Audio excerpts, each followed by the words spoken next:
हर शनिवार रात 10 बजे सिर्फ डीडी न्यूज पर।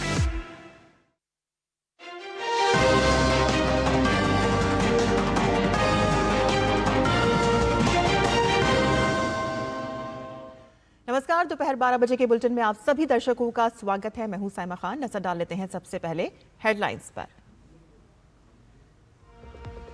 सरदार पटेल की 150वीं जयंती आज। प्रधानमंत्री नरेंद्र मोदी ने केवड़िया में दिलाई राष्ट्रीय एकता की शपथ। कहा कि ये लौह पुरुष पटेल का भारत है, आंख दिखाने वाले को घुसकर मारेगा।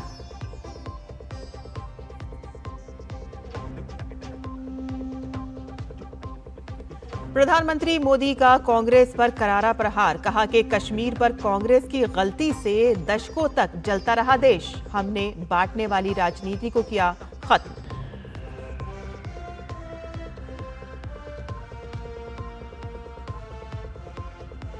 स्टैच्यू ऑफ यूनिटी के सामने निकली अलग अलग राज्यों की सुंदर झांकियां। एक भारत श्रेष्ठ भारत के हुए दर्शन। वायुसेना ने भी दिखाई ताकत। देश भर में रन फॉर यूनिटी का आयोजन।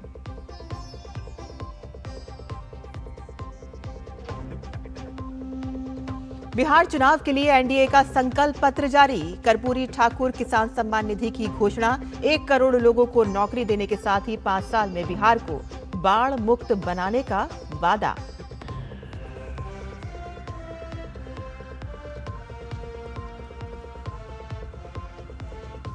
और रक्षा मंत्री राजनाथ सिंह ने कुआलालंपुर में अपने अमेरिकी समकक्ष पीट हेग्सेथ से की मुलाकात।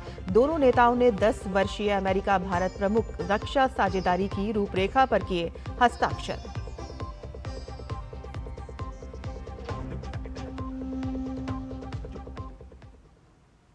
समाचार विस्तार से। राष्ट्र आज देश के पहले उप प्रधानमंत्री और गृह मंत्री सरदार वल्लभ भाई पटेल की 150वीं जयंती मना रहा है और इस मौके पर आयोजित राष्ट्रीय एकता दिवस के मुख्य कार्यक्रम में प्रधानमंत्री नरेंद्र मोदी गुजरात के केवड़िया पहुंचे। उन्होंने स्टैच्यू ऑफ यूनिटी पर महान नेता को अपनी श्रद्धांजलि अर्पित की। हर साल 31 अक्टूबर को राष्ट्रीय एकता दिवस मनाया जाता है और यह दिन देश के महान स्वतंत्रता सेनानी और पहले गृह मंत्री सरदार वल्लभ भाई पटेल को समर्पित है, जिन्होंने लौह पुरुष के नाम से भी जाना जाता है। सरदार पटेल ने आजादी के बाद देश के एकीकरण में जो योगदान दिया वह अद्वितीय और प्रेरणादायक है।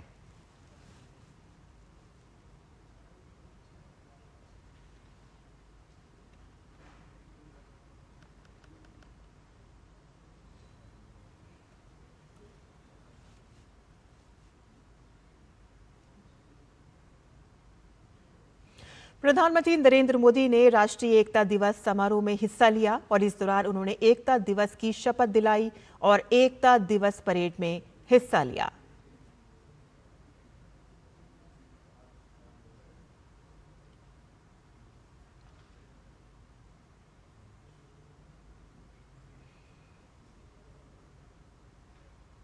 और इस मौके पर परेड में बीएसएफ, सीआरपीएफ, सीआईएसएफ, आईटीबीपी और एसएसबी के साथ साथ विभिन्न राज्य पुलिस बलों की टुकड़ियां शामिल हुईं।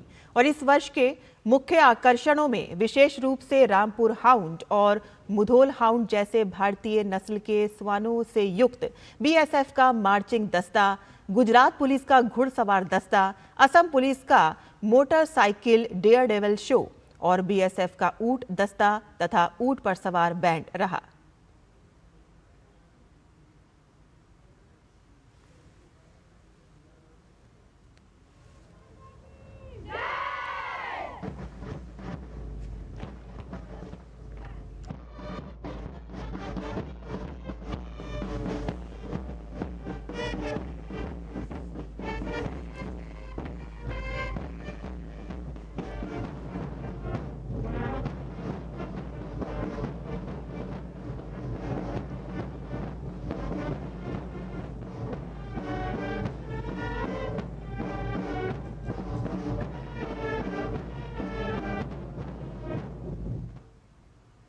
और इस मौके पर कलाकारों द्वारा सांस्कृतिक कार्यक्रमों में भारतीय संस्कृति की समृद्धि और विविधता को दर्शाते हुए भारत के शास्त्रीय नृत्यों का प्रदर्शन किया गया। भारत की वाणी है, अपने भारत की वाणी है, ये क्रांति है।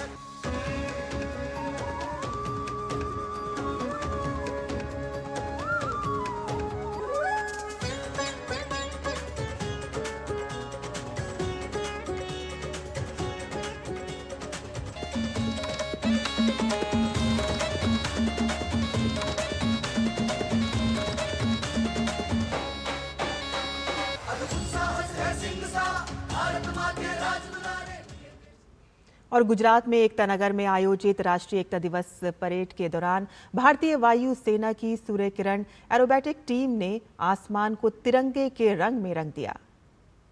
एक दूसरे से मात्र 5 मीटर की दूरी पर उड़ान भरते हुए कंधे से कंधा मिलाकर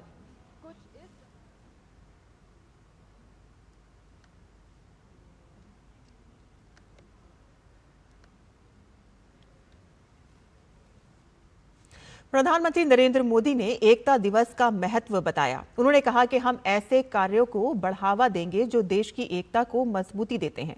एकता दिवस हर भारतीय के लिए संदेश भी है और संकल्प भी है। 15 अगस्त को स्वतंत्रता दिवस मनाते हैं, 26 जनवरी को गणतंत्र दिवस मनाते हैं। वैसे ही एकता दिवस का महत्व हमारे लिए प्रेरणा की पल है, गर्व की पल है। आज करोड़ों लोगों ने एकता की शपथ ली है।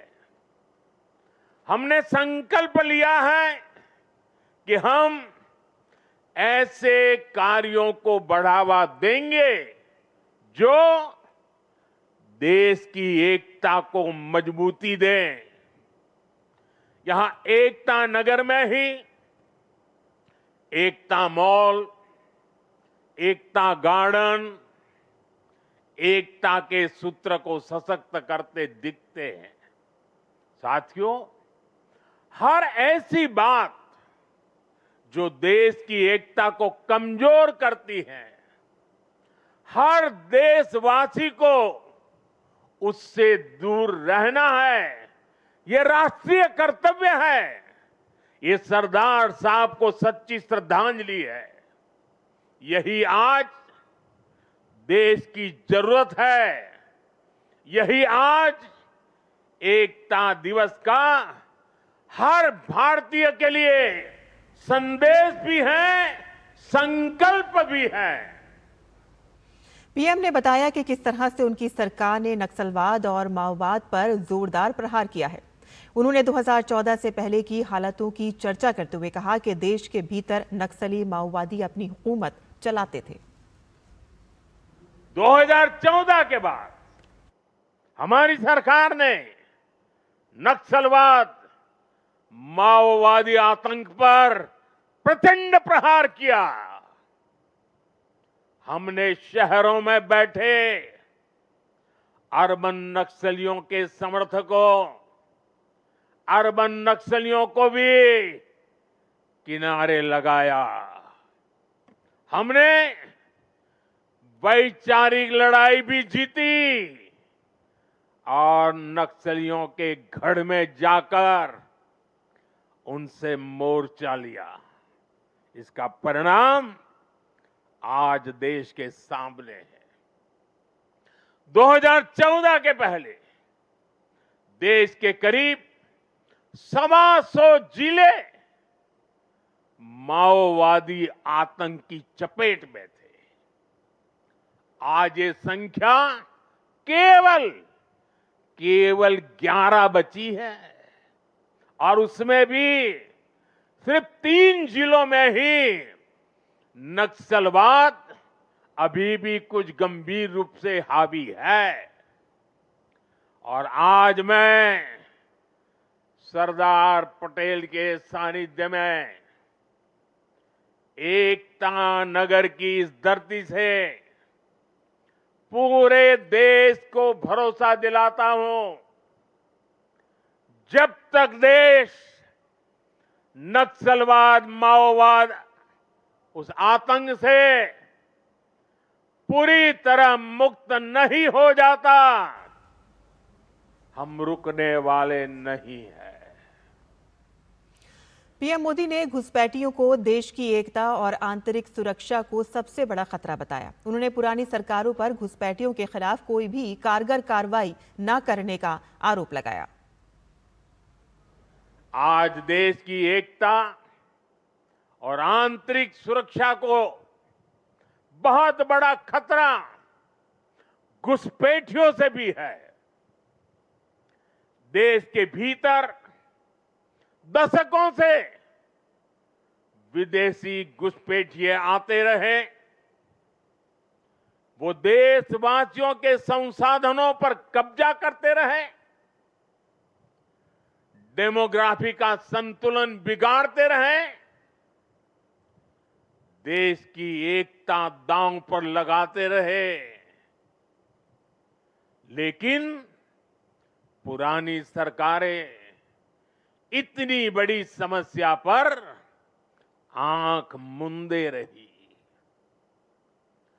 वोट बैंक की राजनीति के लिए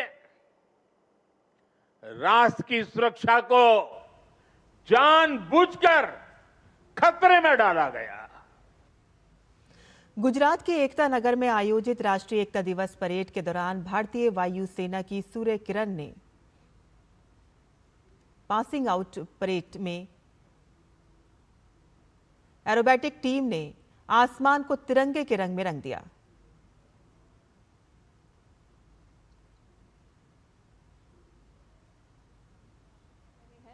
मानो एकता की अदृश्य डोर से बंधे हुए हो।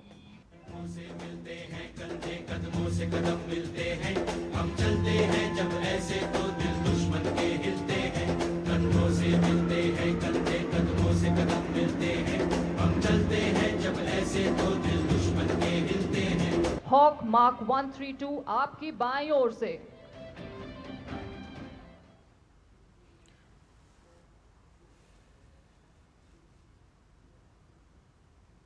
और प्रधानमंत्री नरेंद्र मोदी ने सरदार वल्लभ भाई पटेल के जीवन पर एक वीडियो भी साझा किया है। सरदार पटेल जी की 150वीं जयंती का दिन पूरे देश के लिए एक बहुत विशेष अवसर है। सरदार पटेल आधुनिक काल में राष्ट्र की सबसे महान विभूतियों में से एक रहे हैं।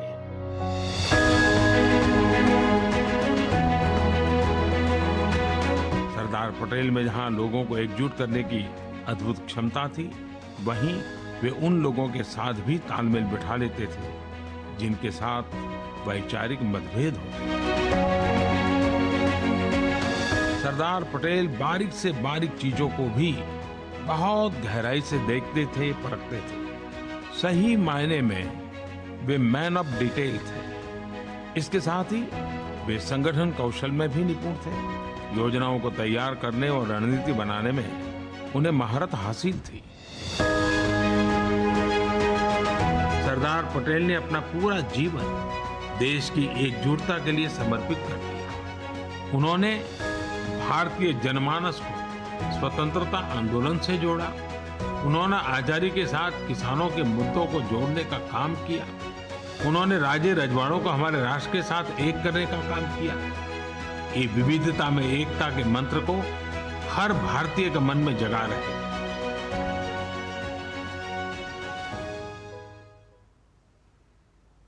और यहाँ बुलेटिन में हम रुकते हैं एक छोटे से ब्रेक के लिए। हम जल्द हाजिर होंगे, आप देखते रहिए डीडी न्यूज।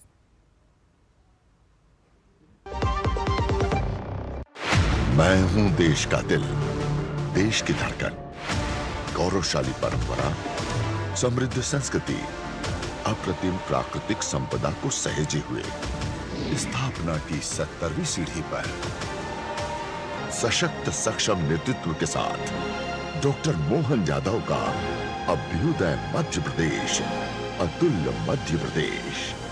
जन कल्याण के प्रगति पथ पर विकास के नित नए सोपान गढ़ते अलौकिकता से जगमग मध्य प्रदेश के स्थापना दिवस पर दिखेगी 1 से 3 नवंबर तक प्रदेश की समृद्ध संस्कृति की झलक, जिसमें ड्रोन शो, विश्ववंद, जुबिन नौटियाल, हंसराज रघुवंशी और स्नेहा शंकर की सांगीतिक प्रस्तुतियां एवं सम्राट विक्रमादित्य महानाट्य मंचन के साथ आकर्षक प्रदर्शनियों के आयोजन शामिल हैं। आइए हमारे अपने मध्य प्रदेश के 70वें स्थापना दिवस को धूमधाम से मनाएं। मेरा मध्य प्रदेश है।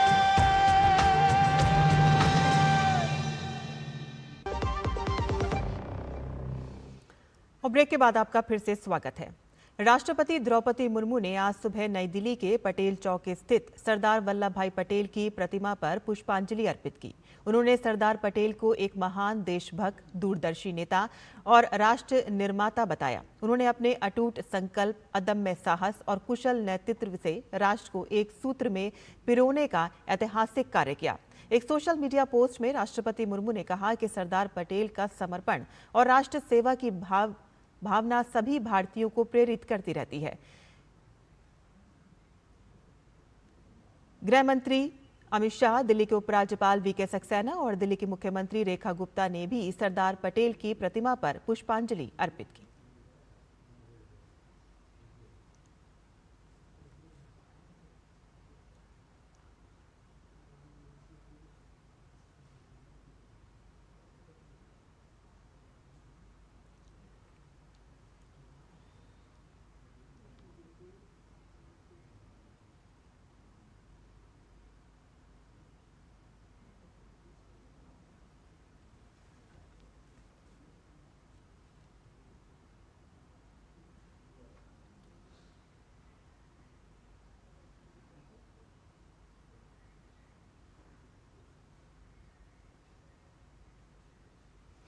गृह मंत्री अमित शाह ने कहा कि सरदार पटेल ने आजादी के बाद देश को एकजुट करने, आज के भारत निर्माण और एक अखंड राष्ट्र बनाने में बड़ा योगदान दिया। उन्होंने दिल्ली के मेजर ध्यानचंद स्टेडियम में एकता दौड़ को हरी झंडी दिखाते हुए ये बात कही।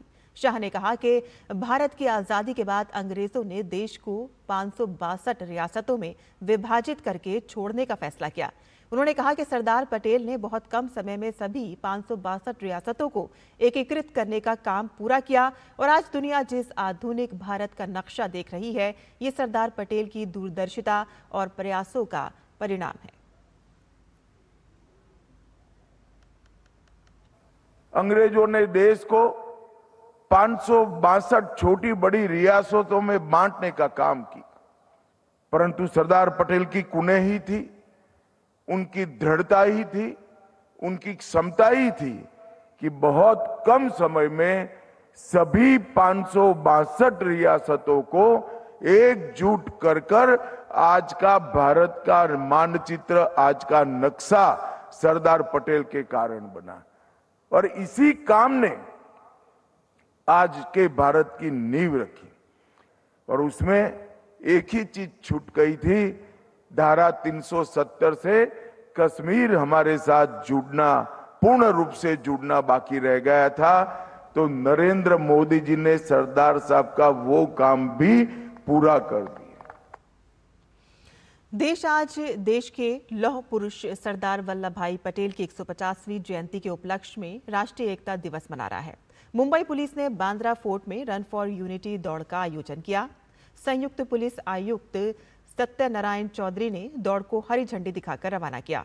1 किलोमीटर की इस दौड़ में अभिनेता फरहान अख्तर, वरिष्ठ अभिनेता नसरुद्दीन शाह, अभिनेत्री प्रीति झंगियानी और नेहा पेंडसे के साथ साथ अंजुमन इस्लाम के doctor MIJ girls high school और MET कॉलेज की छात्राओं ने भाग लिया। बांद्रा फोर्ट में शुरू और समाप्त हुए इस कार्यक्रम में मुंबई की जीवंत भावना को प्रतिबिंबित किया गया, जिसमें नागरिकों, छात्रों और मशहूर हस्तियों ने सरदार पटेल के एकता के चिरस्थायी दृष्टिकोण के प्रति साझा श्रद्धांजलि अर्पित की।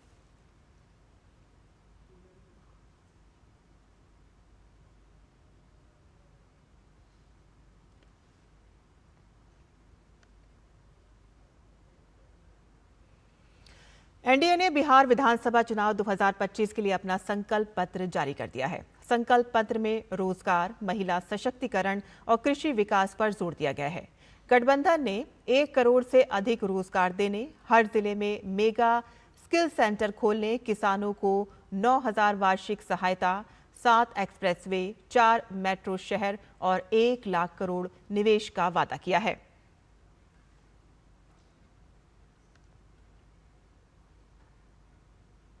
बता दें आपको कि 1 करोड़ महिलाओं को सरकारी नौकरी मिलने का वादा किया गया है।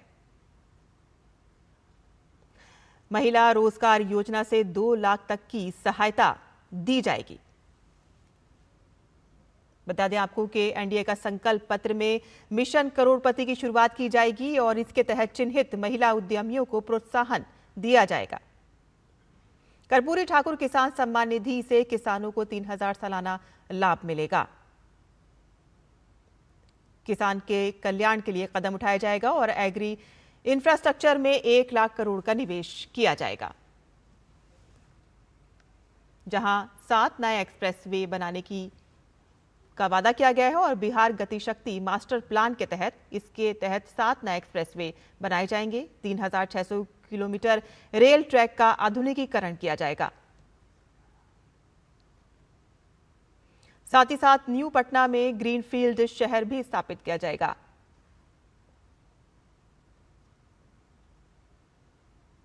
और पटना के पास अंतर्राष्ट्रीय हवाई अड्डा भी बनाया जाएगा। साथ ही साथ औद्योगिक निवेश में 1 लाख करोड़ का संकल्प भी लिया गया है और हर जिले में अत्याधुनिक मैन्युफैक्चरिंग यूनिट कायम की जाएगी और 10 नए औद्योगिक पार्क बनाए जाएंगे और साथ ही साथ जिसमें 50 लाख करोड़ रुपए तक निवेश आकर्षित करने का लक्ष्य यहां पर रखा गया है। मुफ्त राशन भी दिया जाएगा। साथ ही साथ 125 यूनिट मुफ्त बिजली का भी वादा किया गया है। 125 यूनिट मुफ्त बिजली दी जाएगी, मुफ्त राशन दिया जाएगा और 5 लाख तक का मुफ्त इलाज किया जाएगा। 5 लाख तक का मुफ्त इलाज इसमें शामिल है और 50 लाख पक्के मकान देने का वादा किया गया है। सामाजिक सुरक्षा के लिए और केजी से पीजी तक मुफ्त गुणवत्तापूर्ण शिक्षा दी जाएगी। गरीब छात्रों के लिए पौष्टिक नाश्ता उसमें शामिल होगा। स्कूलों में आधुनिक स्किल लैब बनाए जाएंगे, यानी कि शिक्षा की जो प्रणाली है उसको सुधारा जाएगा और 5,000 करोड़ से जिला स्कूलों का कायाकल्प किया जाएगा। वर्ल्ड क्लास की एजुकेशन सिटी यहां पर बनाई जाएगी, यानी कि शिक्षा को वहां पर और ज्यादा मजबूत किया जाएगा। बिहार बनेगा एआई का हब। एआई जो इस वक्त बहुत ज्यादा एआई इस वक्त की जरूरत है और उसी का एक हब बनाया जाएगा। हर जिले में मेडिकल कॉलेज स्थापित किए जाएंगे और विश्व स्तरीय मेडिसिटी का निर्माण किया जाएगा। बाल चिकित्सा और ऑटिज्म के लिए सुपर स्पेशलिटी हॉस्पिटल अलग से खोले जाएंगे।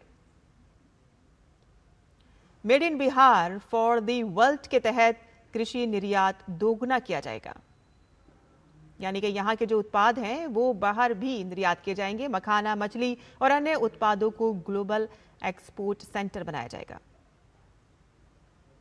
दलहन उत्पादन में आत्मनिर्भरता लाने का लक्ष्य रखा गया है।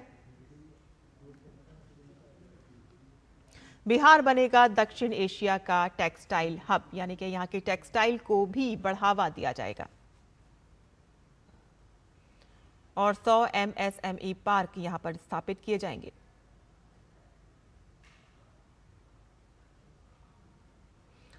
$50,000 कुटीर उद्यमों से वोकल फॉर लोकल को बढ़ावा दिया जाएगा।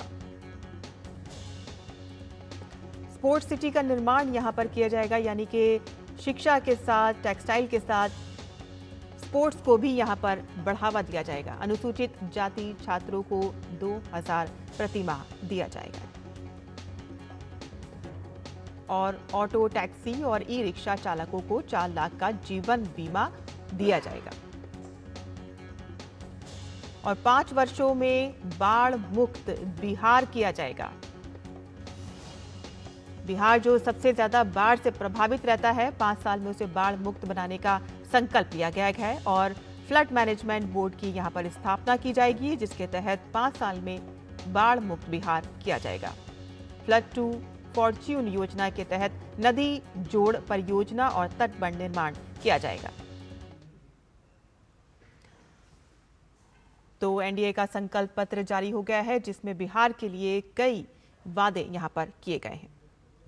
और इसी के साथ ही हमारा ये समाचार यहीं खत्म होता है। हमारी पूरी टीम को अनुमति दें, लेकिन डीडी न्यूज पर खबरों का सिलसिला लगातार चलता रहेगा। आप देखते रहिए डीडी न्यूज। नमस्कार।